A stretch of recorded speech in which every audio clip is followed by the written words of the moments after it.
once again, good morning, everyone.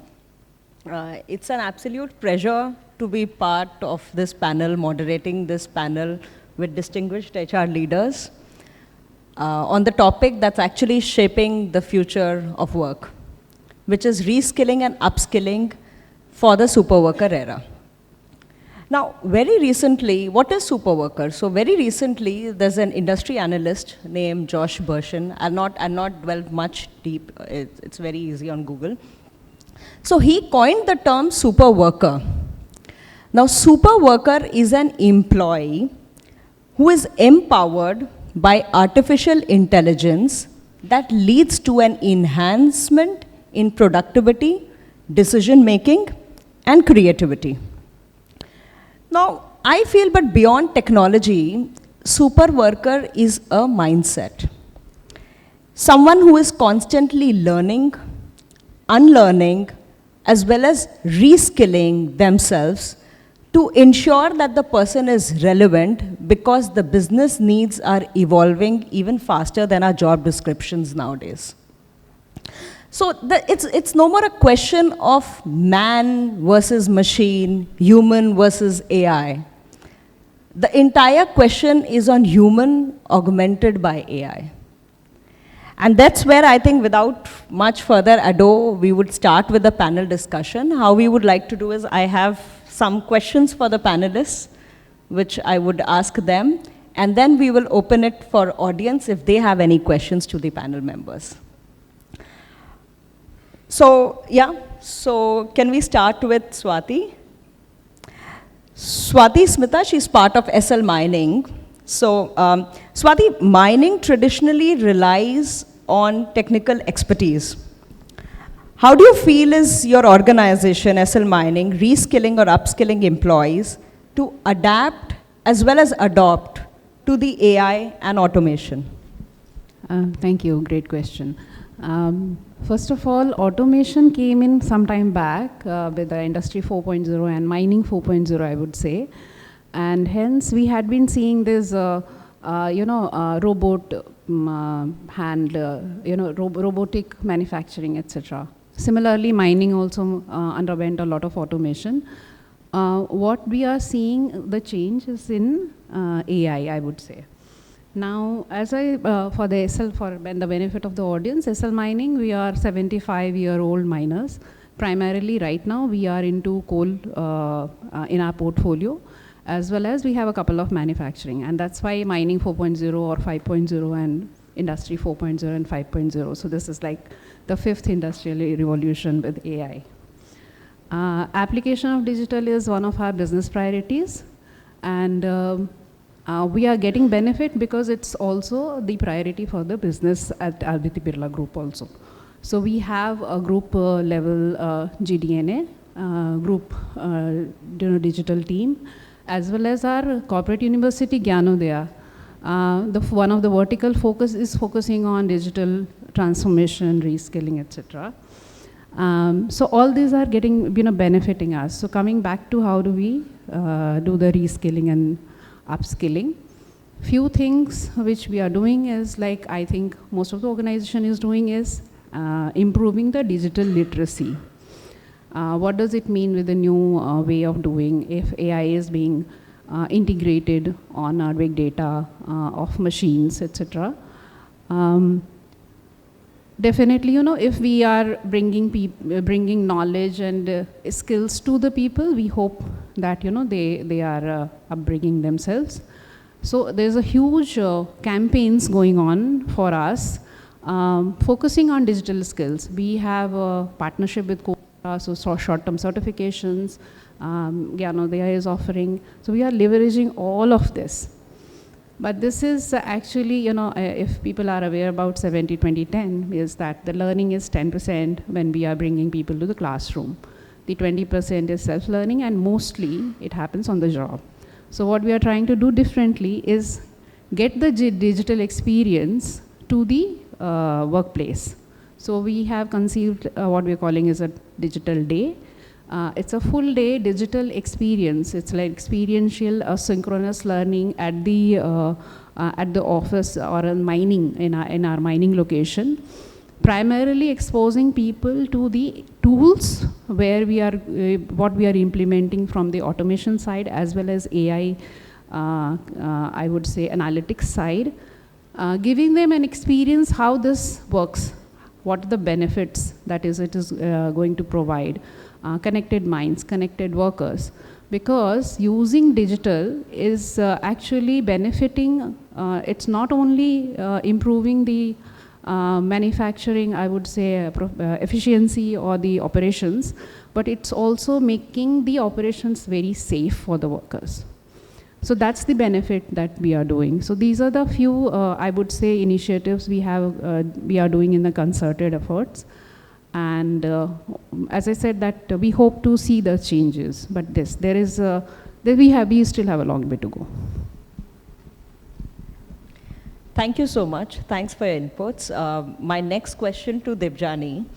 Debjani heads the HR for Indorama group of companies. She heads the HR for the GCC part of Indorama Ventures. And with a multi-geographical, multi-cultural setup of Indorama, I mean, how do you ensure that, you have implemented some of the right models in upskilling and reskilling the employees so that the models are scalable and practical for future?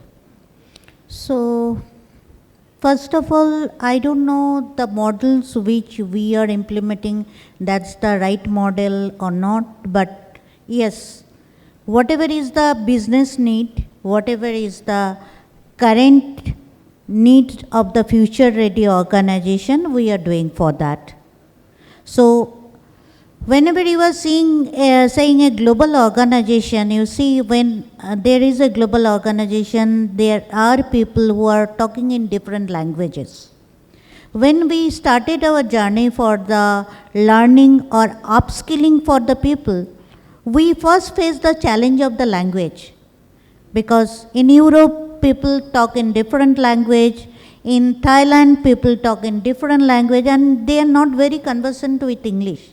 And we have all the training materials were in English. So our first and foremost step is to make all our learning sessions in multilingual sessions, so that each and every person from junior to senior can accommodate their training and they can understand what our business strategy is. And when we started the upskilling, this is not only the upskilling for the senior leadership team or mid-level people or not only the white-collar employees. We started with the white-collar employees as well as the blue-collar employees also. And we have created a digital academy. For the blue-collar employees, we have created the kiosks in different manufacturing units where they come and the supervisors give them the training on the safety, on EHS, on sustainability and on other aspects. So that in future, whenever the organization is growing to the new business plan, they can accommodate themselves. And in everywhere we are trying to put the machineries AI enabled also. But it doesn't mean that AI is replacing our employees. We are making the employees enabled, AI enabled.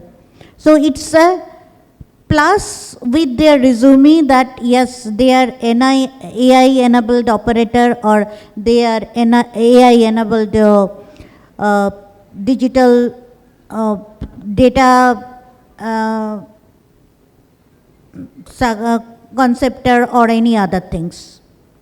So that's the way we are doing the upskilling. And for the junior employees also, we take a lot of initiatives, like we have a future leadership program where we have the employees who are below 35 years. We do a vigorous training for them, a separate training which is called the FLP or Future Leadership Plan for 1 year, where globally we choose the employees who are below 35 years and we have a different cohort in every year, and where people join from different part of the world. So it's a type of global communication or networking between the young leaders, as well as we are upskilling their skill to make them the future leader for the organization. That's all from my side. Thanks, Debjani. Quite, actually, a lot of inputs that I've taken from this. Thank you. To Papori Chakrabarti, who's the CHRO for M Junction. With AI and all coming in, people have started fearing. They've started fearing that their jobs are at stake, they'll face redundancies. So, what role should leaders play to create a culture of lifelong learning and that they embrace reskilling in a very positive way? Great question. Simple question, yet very deep. And this is something which we practice in our organization as well. So maybe I'll take 30 seconds to talk a little bit about M Junction. So we are in our 25th year. We were founded in 2001, and we are a joint venture between Tata Steel and Steel Authority of India Limited. Very unique joint venture. And we actually have an auction engine and we have a procurement platform. And it's around 1,075 people across India and few across the globe as well. So what you said is something which we practice in our organization day in and day out, what leadership can do. Actually, the answer is in the question itself. The leadership itself, can do a lot about it. So what can a leader do? I think leader can invest in enabling. Two is leader needs to be a role model. And of course, coming to the little bit more practical, thing is that, you incentivize skilling, upskilling, right? So how do you do it? Maybe the role modeling part, I'll take it at the end because that's, I think, the most important. First is, enable the learning. The leadership should enable the learning through various means. First of all, I think it's very important that take the learning strategy as part of the overall business strategy. Because if the leaders do not do it, then importance will not be, given to learning. So first, make the learning, leaders must make the learning strategy as part of the overall business strategy. Invest in tools. Just saying that I want a learning culture, I want upskilling, I want reskilling will not work. You have to invest. As a leader, you have to ensure that certain percentage of the money that you are making, you are investing in, good learning tools, into learning platforms, into sending your people to various, global conferences so that they are able to learn, they are able to, learn newer concepts, upgrade themselves with various skills. Second is, as I said, the more practical part of it is, to incentivize skilling, right?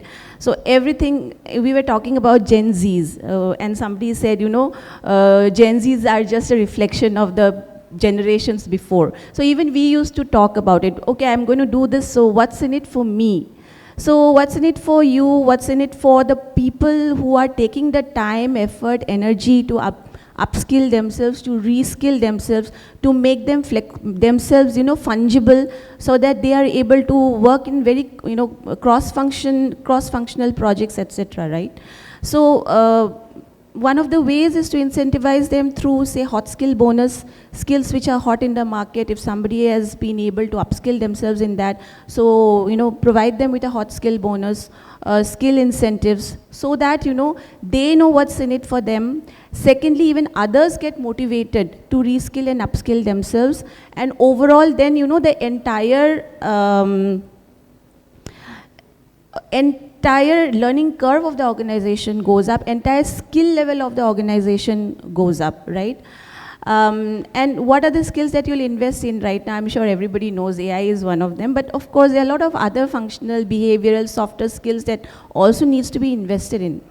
And coming to my last point, which is actually one of the most important points, is the modeling behavior of the leadership, right?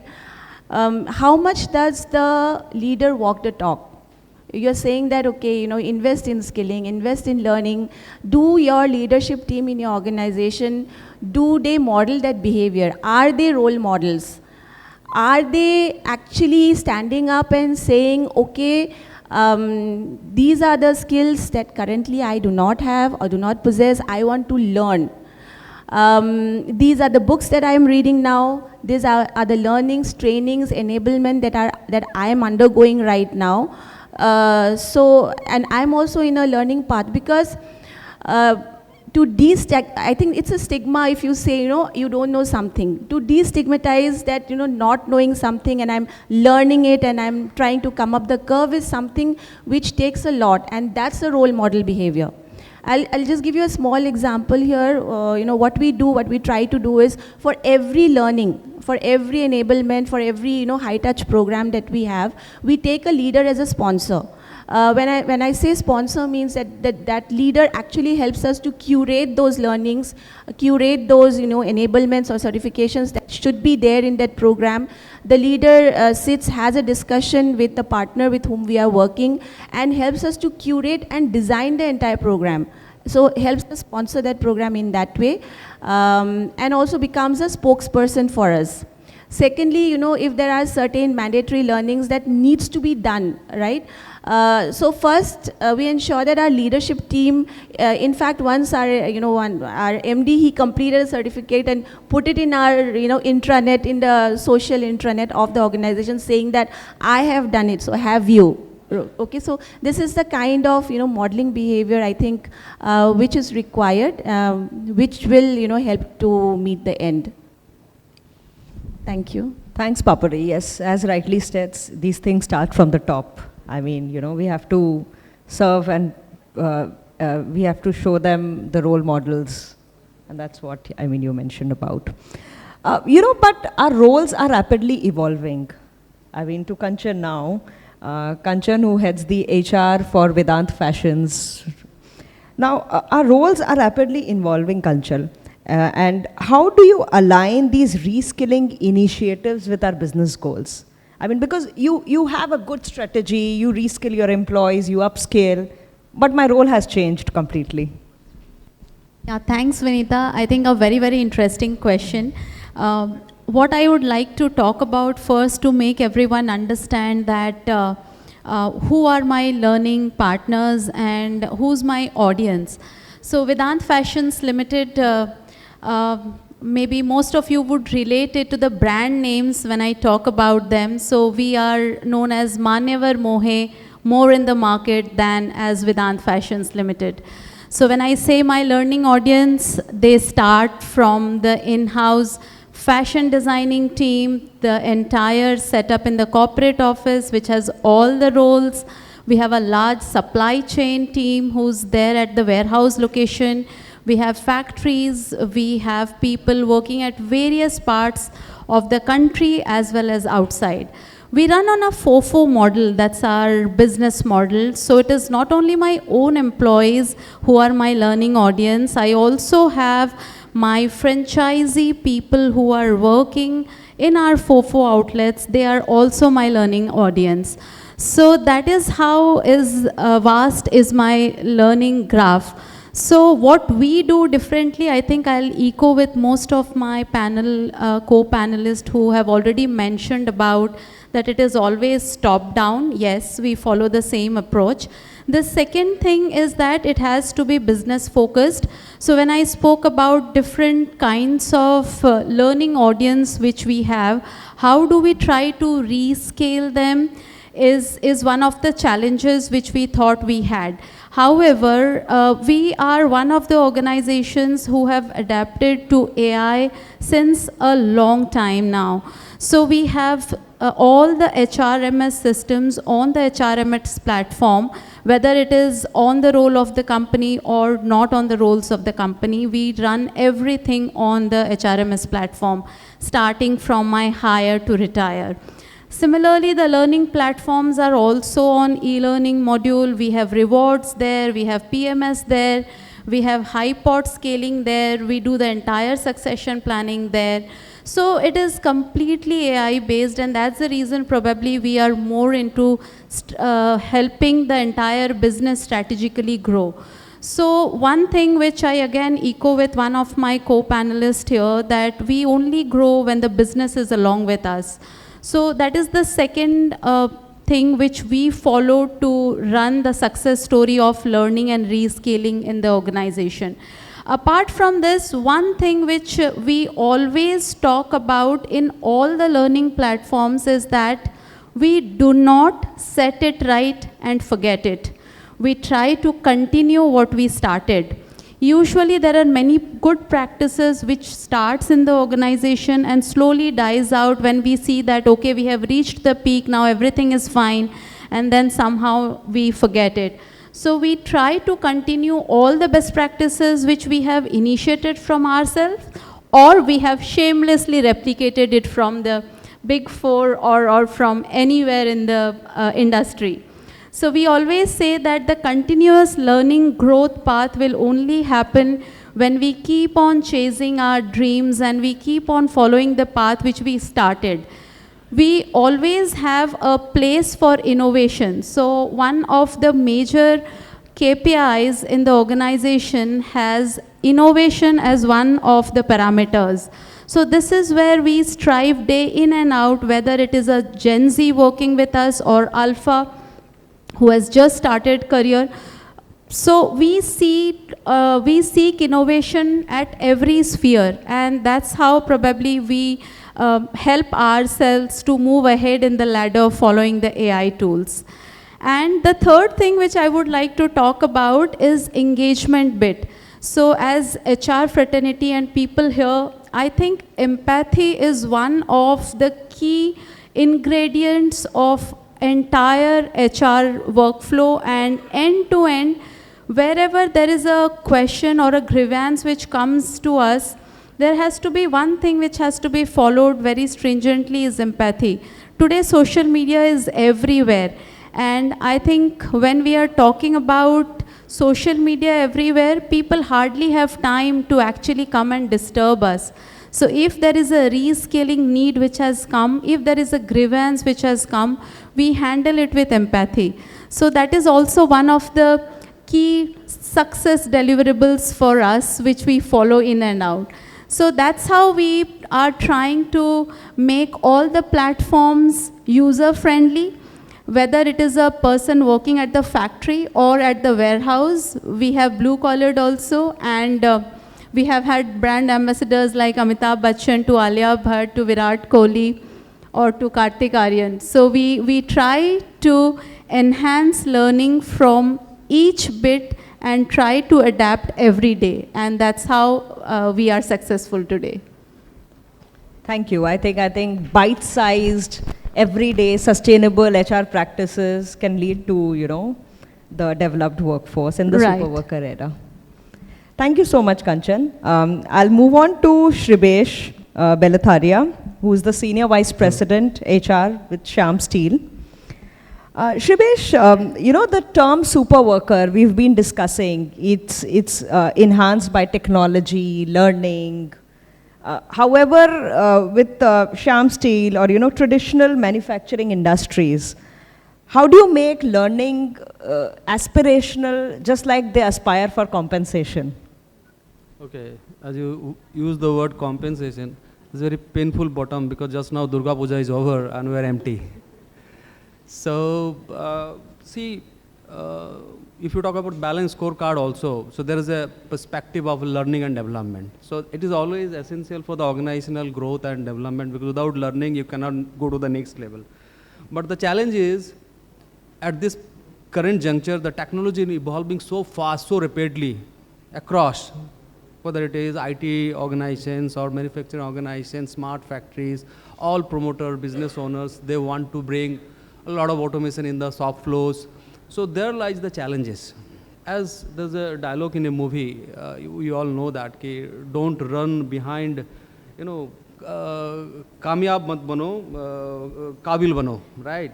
So that is now very, very important at this juncture. The organizations, we need people who need to learn quickly, and also from the organizational perspective, they need to create a culture where people can learn. Now, as you said, the word compensation, it has to be linked with their learning. How?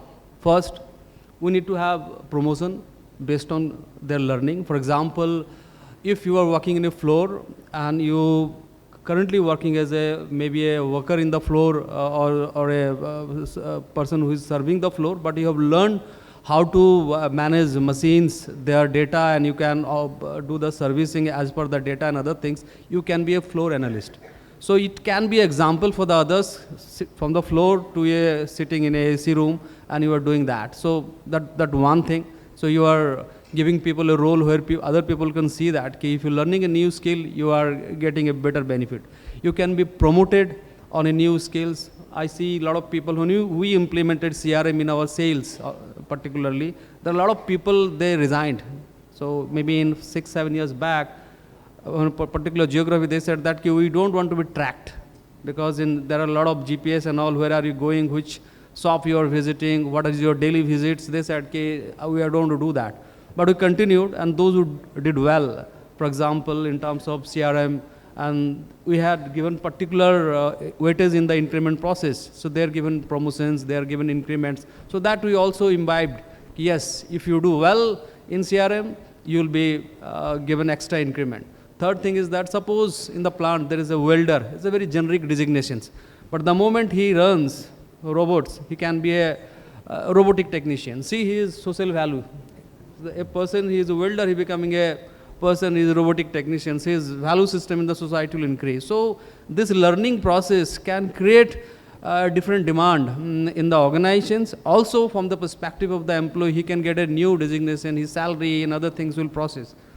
And as I always said, my personal opinion, the world will change rapidly. Whatever you do, you cannot stop that. From the steam engine to currently AI and all, so that is evolving. If you cannot change, you will die. So that's what Darwin said long back, not the most strongest species will survive, not the most intelligent species will survive, only those which are receptive to changes will survive. So the learning is not only a compensation, it is your surviving tools.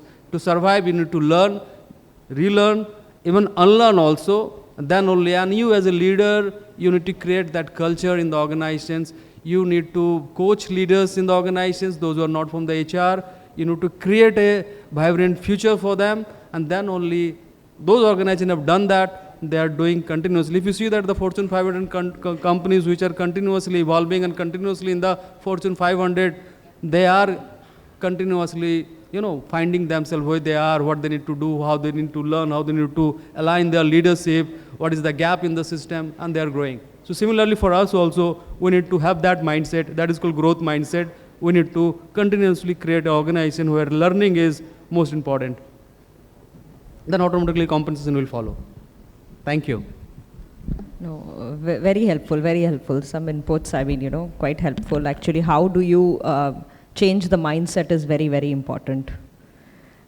I think I'll move to Shubroto now. Shubroto Mukherjee, who is the CHR of 2MN Engineering Limited.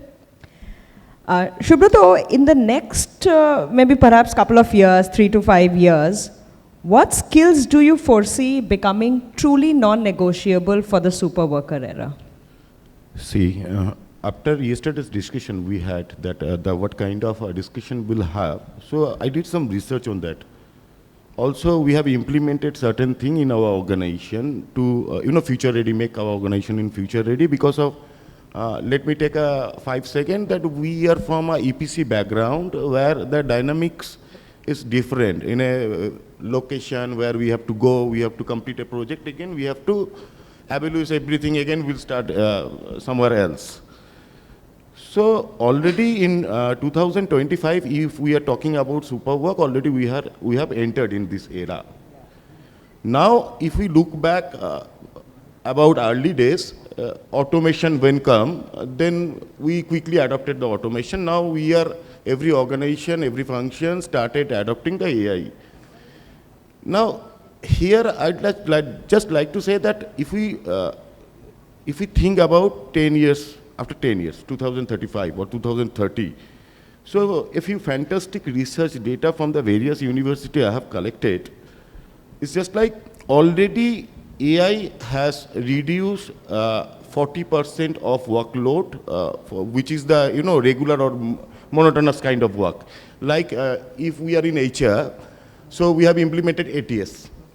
So if I think that 75%, if anybody from the TA talent acquisition segment, 75% work we need not to do. The screening of the resume, the basic screening, the selection criteria, directly we are going through a final round of discussion.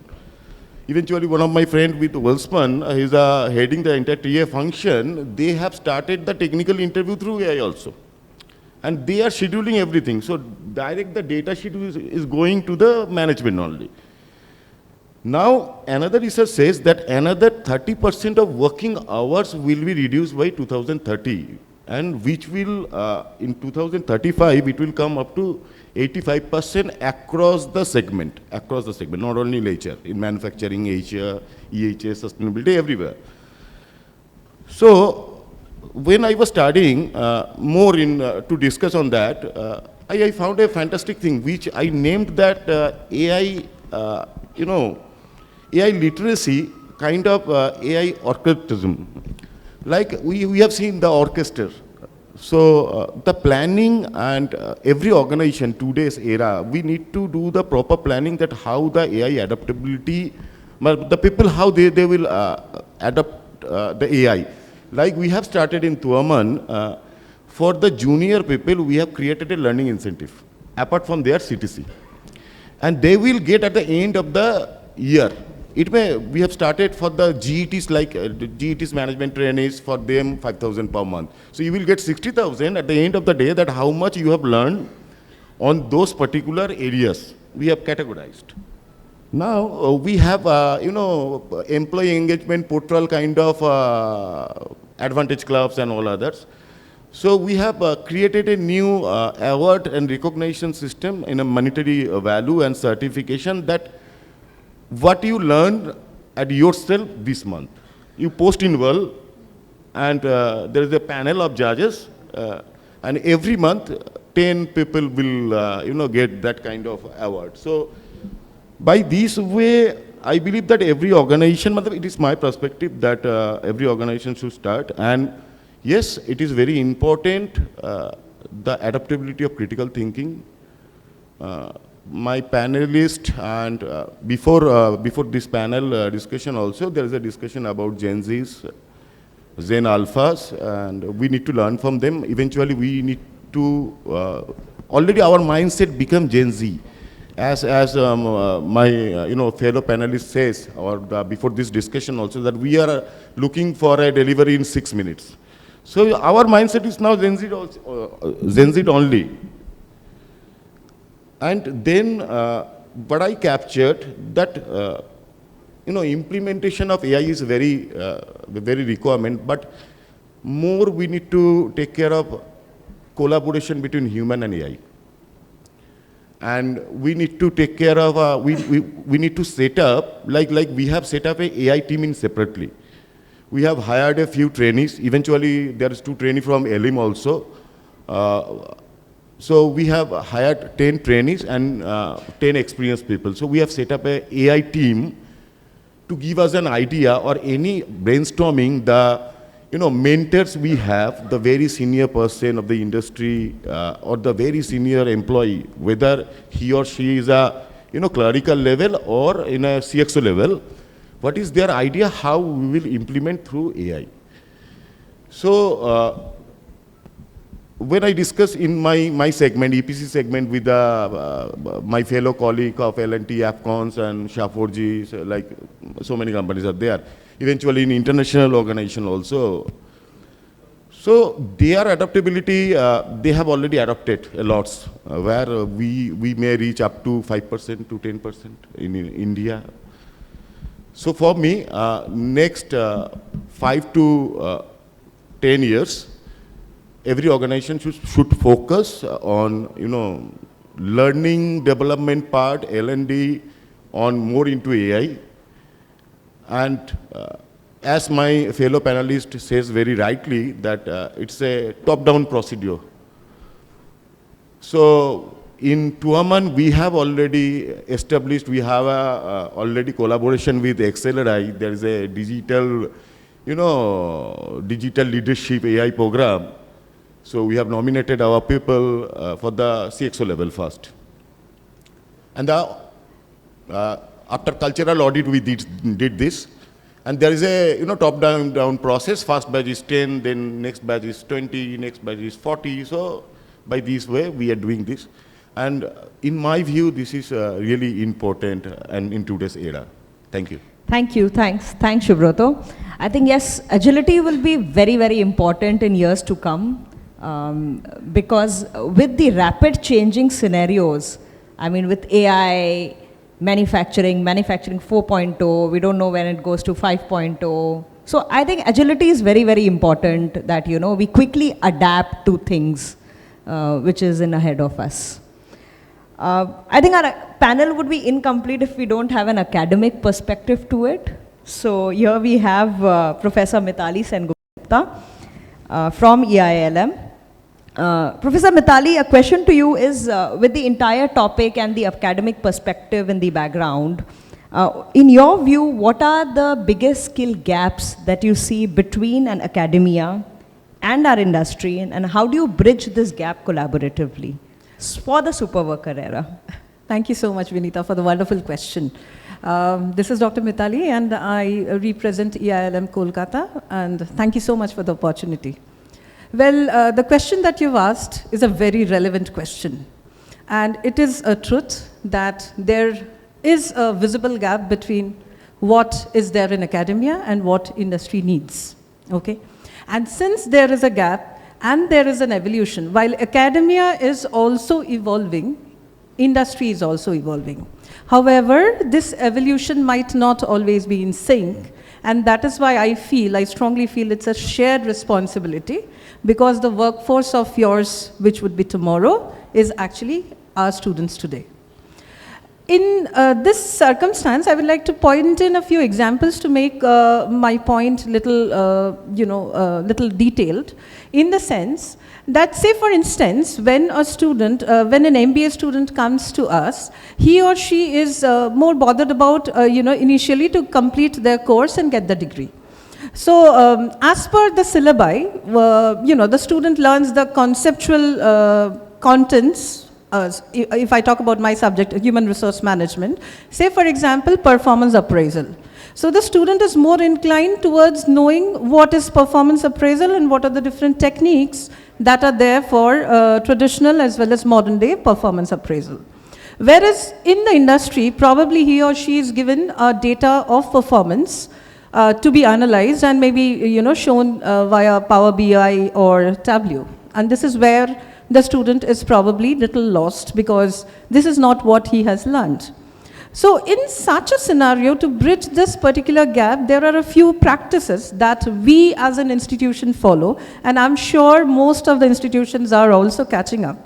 So what we are doing is, we are, because UGC or any other government body as a matter, we cannot change the syllabi as fast as the business environment which is getting changed. So in order to bridge that gap, we are introducing small little courses, small little certificates, workshops, where we are getting people from the industry who are basically, taking our students on board, taking them through one-to-one, one-to-many, team-based exercises. We are doing simulations. As a matter of fact, in many of my classes, we do attrition analysis, we do predictive analytics, we do a lot of analysis regarding performance appraisal, we do a lot of analysis on employee engagement, to make sure, just to give them a real-world feeling. Though, we use Zoho People, the trial version, the free version, Darwin Box, the free version, just to make them aware of what the industry uses. This is one, and most importantly, we have an amazing corporate connect team who ensures that every weekend, or at least a fourth night, we have somebody or the other, the industry stalwarts coming in, discussions like this, where our students are integrally involved, so that they know what is the real world practice. However, I would say that it does not stop here. For the industry to be in sync with academia, I think the collaboration needs to be enhanced, wherein a lot of research is being done on the academic side, where we need real world data, and I think people like you would be very, very helpful to, take these kind of experiments forward. And like Debjani madam mentioned, even Shubhrato sir and even Papuri madam mentioned that you have different types of leadership development plans. In fact, as a matter of fact, we also have management development programs. So if we as an institution, if you as an industry partner, if we tie up, I am sure that the learning that you expect for your industry corporates would be great, and at the same time, we would also get an opportunity to know what exactly is happening in the industry. So it's basically a very balanced synchronization. While on one side, it is about AI, it is about HR tech tools like HRMS systems. On the other side, it is also about the synchronization that we must have as human beings with one another so that all of us can grow. Because at the end of the day, I firmly believe that academia is actually the learning laboratory where potential talents come in, we nurture them, and they become the great workforce for you guys tomorrow. And the industry is actually the living lab where you do all kinds of experiments, you come up with a problem, and then we collaborate and we try and find a solution. That's it. Thank you so much.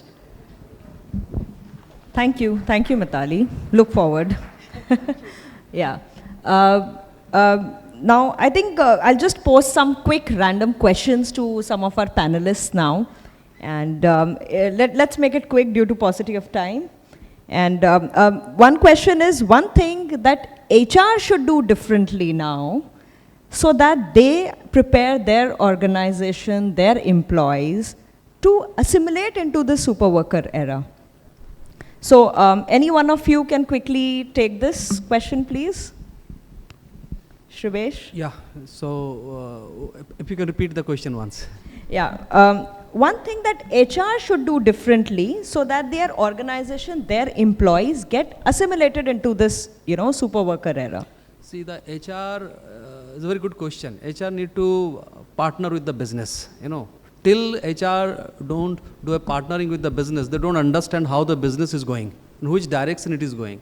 The moment they understand the business dynamics, they need to bring what kind of changes they need to bring in the organization, in the people, in terms of skilling initiatives, in terms of learning initiatives, once they are working very closely with the business. So that is the first thing. And the moment they know how business is going to evolve and then which direction it is going, they need to take decision, actions, plans, or training calendars, or identifying people whom to train, doing individual development plans, surveys to understand the training need of people, and then charter the plan and execute that. So that two things they need to do. One is cooperating and collaborating with the business. Second thing, working with the training need of people. Thank you. Yes, please, Papuri. Okay, one thing that I think we HR can do differently, and also you future HR, leaders, is that do not restrict yourself within the straitjacket of just looking at a talent through the lens of a job description. It's very restrictive.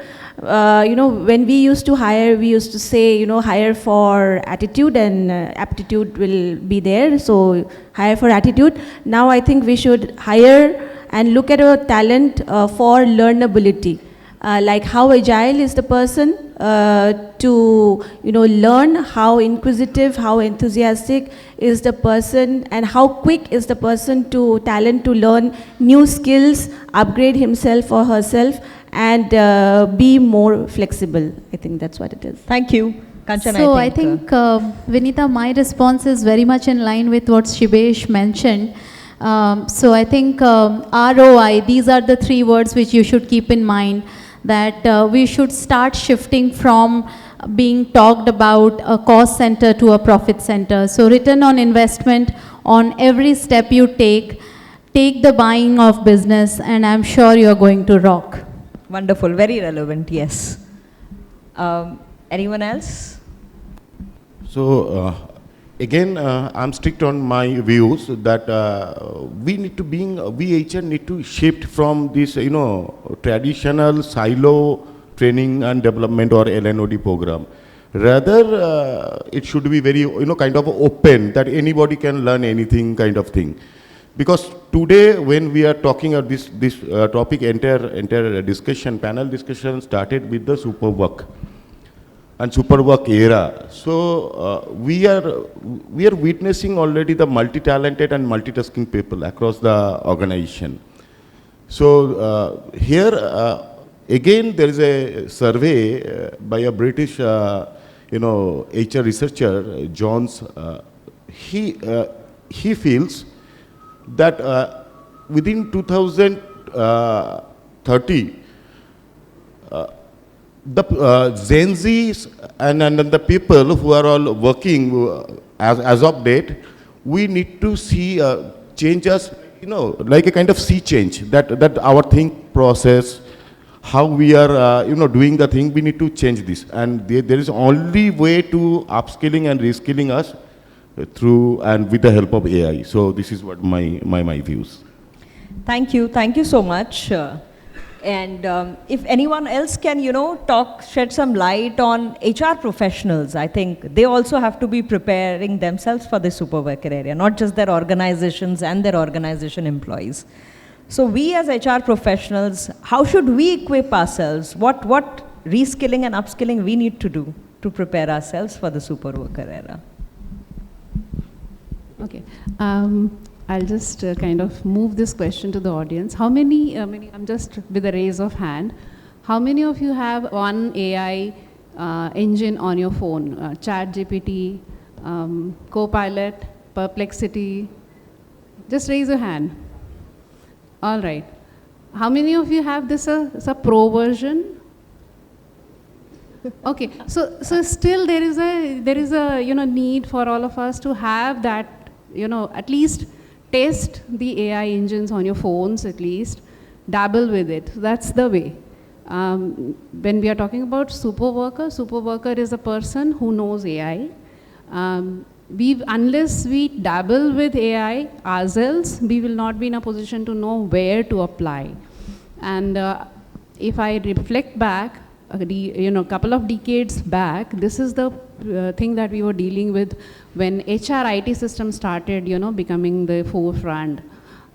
People were, in HR, they were, I saw a lot of resistance embracing HR IT systems at that point in time, but you had no way without embracing, you couldn't move what we are today. So same is going with AI. So let's, as an HR professional, embrace AI. First of all, find maybe, reverse mentors, other people, younger people, check with younger people. By the way, students also, I didn't see too many hands up. So please learn AI. That's the only, I will say, request and the need of the hour is. Yeah, I mean, quite rightly said. I think the WhatsApp is also now reinventing itself to have an AI segment as well. So yeah, being very, very relevant. So coming back to your question again, see how HR is transforming from 80s to 90s to 2000s, from administrative perspective to IR, personnel, HR. Now you see the HR, after Leena Nair becomes CEO, a lot of word, a lot of discussion in papers and all, HR is becoming CEO. They're going to the boardroom. How? Because they're learning the business. So HR is not the so-called only HR administrative mindset people. They don't know anything, only follow yes man attitude. Now they are continuously taking part in discussion, how they are very agile about business, how business is happening across. They are continuously benchmarking people in the other organization. CEO going to CHRO, if I'm going to start a new division, please pull good people on board. And how to pull? Because you need to continuously connect with the competitors. You need to meet them separately. So there again, you are adding value. You also learning how your sales performing. Who are the people in the sales doing good, who are not doing good, what to be done, how to be train them, and what is the issue in the organizations. If what are the people in the competitors are doing, if the competitors are doing good, who are the people in the competitors are doing, how you can pull them into the business. So the HR is not right now on the administrative mindset. HR is completely on board on the business. So the fellow HRs who are preparing for their future journey, they need to also understand they are going to be an integral part of the business, and they must be very aspirational. They must be sometime in their career or in future be CEO of the company. Then only new HR will evolve. This is my take on it. Thank you. I would just like to add one thing over here, that how HR is evolving their role in AI.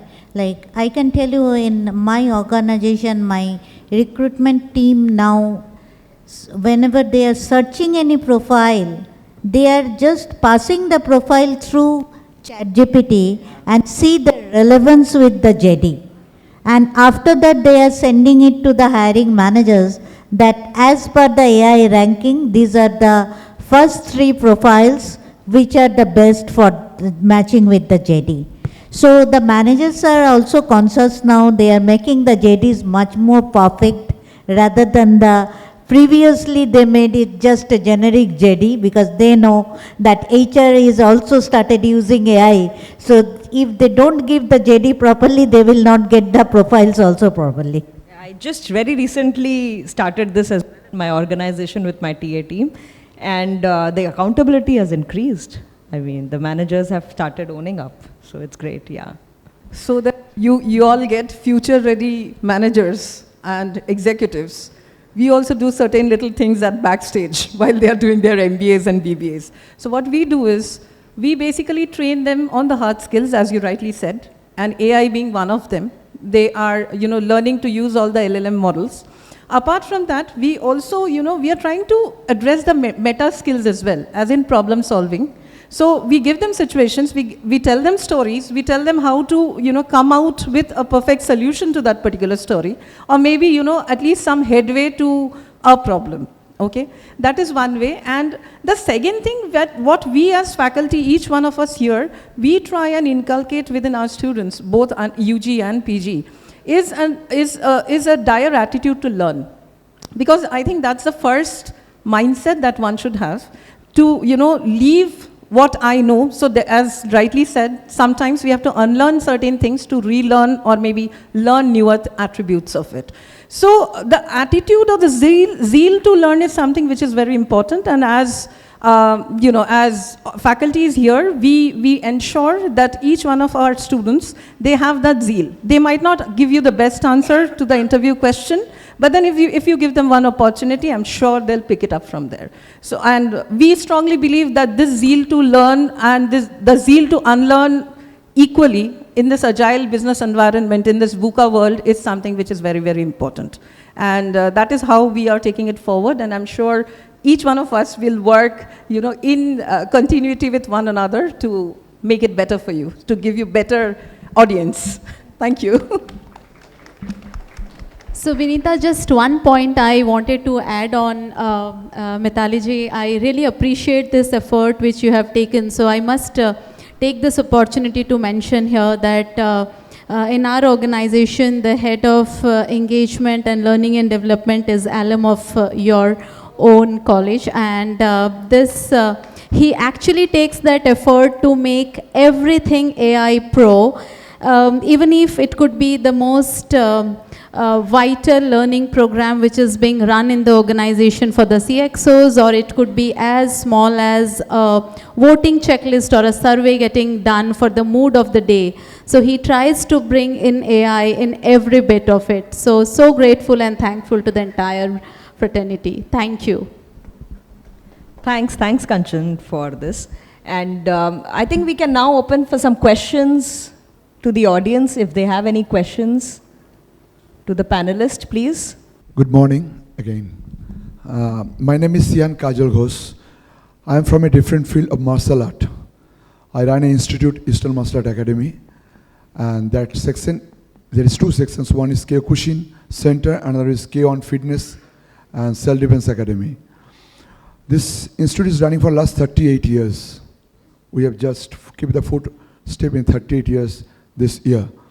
So I have a children in my institute, kids, we can say from 3 years to 40 years. Around 150 students we are having at present. So these children, when they grow up, they are in the respective field of like BTech or some other engineering profession. Now AI has come, as we have the panel of discussion over here. I do not know this is the right time to ask this question or, but I came in my mind that today's world, in today's field, the jobs, due to AI is been getting less. Is it true or is it false? And to know this. Because my students are there, they are also coming here, they're going to pass BTech, they're going to job in the different sectors. So there is a question to my student in my institute, they're having in their mind, after doing the BTech or after doing whether they will get job or the job is shutting down. Recently what we heard from Tata, many people, around 12,000 people has been shut down from there. Due to this new technology superpower that it has come, that AI. How much it affects to the society and how much it affects to the generation, young generation. What is the remedies and how they will overcome it? Please. Just to address this, this has been a recurring fear since the industrialization, I would say. Because if you remember, there used to be a big room of typewriting, the stenographers earlier. All the big corporates will have a room where there are a lot of typewriter, everything was typewritered, cyclo-styled, if I'm not wrong. The younger generation may even not know these terms. They were replaced as soon as the computers came, and there was a huge hue and cry that the jobs will go away. Industrial revolution, Industry 2.0 when it started, and with 3 and 4, now we are in the 4, we are actually surpassing 4. The automation, there was a big hue and cry that it's, the robots are going to take replacing humans, and hence a lot of job is getting lost. What we are going to see is the change the way the work is being done. So we have to adopt the new way of working. That's the only thing that is going to be relevant for us. And when we are looking at upskilling and reskilling is all about this. That the roles, the way we are going to do because of AI, because my limited understanding, why AI is becoming the game changer, the automation, everything was there, the big data analysis and everything. It required a certain, I would say, understanding of that system and a little bit of an education to be able to work on it. What AI is doing is, I'm going to give instructions in English, and it will give me a very beautiful coding, and I will be able to create a website which I needed someone very expert who knew coding to be able to do it. So I don't need that kind of a coding experience right now. I don't need that kind of a very deep experience right now. Some of it, some examples that I have come across is for us also, connected worker. Because of the devices, we are in a position to understand the fatigue level, the distress level, the fall from height, the alarm system. All this is going to make this safer. So everybody will be needing to learn only the new way of working. That's the only challenge. So what we are seeing as the workers being replaced because of the AI implementation, those only people will find it difficult to get the new job who will not reskill themselves. Those who will be reskilling themselves, they will have another, they will find their slots. So that's my response. Jobs are not going to go away. Ultimately, machines, AI, whatever, we need people to work on that. Because right now also, if we are working, whoever is working on AI, it's garbage in, garbage out. You need someone to make sense, to teach the machine, to teach AI also to work very efficiently. That's it. Just to add to that, and not only this is happening due to the AI, so sometimes industry has a different cycle. So sometimes some kind of job evolves, sometimes some kind of job has to go away. In the past, as madam said, the clerk, steno, all those jobs were there, now it is not there. So there are many kinds of job will evolve, new kind of jobs due to the AI and all. So there will be a lot of opportunities which we don't know. But maybe immediate at this current juncture, there may be a little bit of disruption and all, because the change is happening and change is always painful, as you know. If you go to gym to build up your muscle, so if you do it for first 10 days, you will have pain. So it's like that transition is happening. But in days to come, I hope that that will not be so disruptive what we are assuming right now. to address your query, I have a simple solution. What is, I feel good. That you need to ask your student to adopt the AI. See, you are asking a question which is, very easily found, available in AI. So I just click after your question only that there is a World Economic Forum Future Job Report which says by 2027, AI automation may displace 69 million jobs globally, but create 83 million jobs. So we need to, again, at the end of the day, end of the discussion, we need to adopt with the agility. This is what required to getting a job. Thanks, Shubhrato. Sure.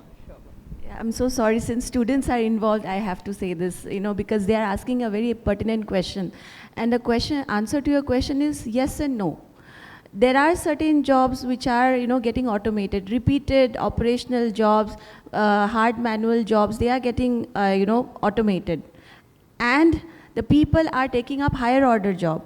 Also, as somebody mentioned, new jobs are getting created. For example, when I was a child, the nichest job I could think was a tea taster. I always wanted to be a tea taster because that's the most elite job I thought it is. But now, who thought there will be something like a social media influencer? There was nothing like a social media. Nobody heard about startups maybe 10, 15 years back. Now the startup is something which everybody talks about. There are 9-year-old, 11-year-olds who are having startups which are crores. So I think it's all about that there was a question about this, right? Continuous learning. So the answer lies there. Continuously learn, not just learn from the books. I think you learn from your ecosystem, learn from your environment, and be open, be flexible. And even for AI, there is a prompt engineer, somebody who knows to write prompts, right?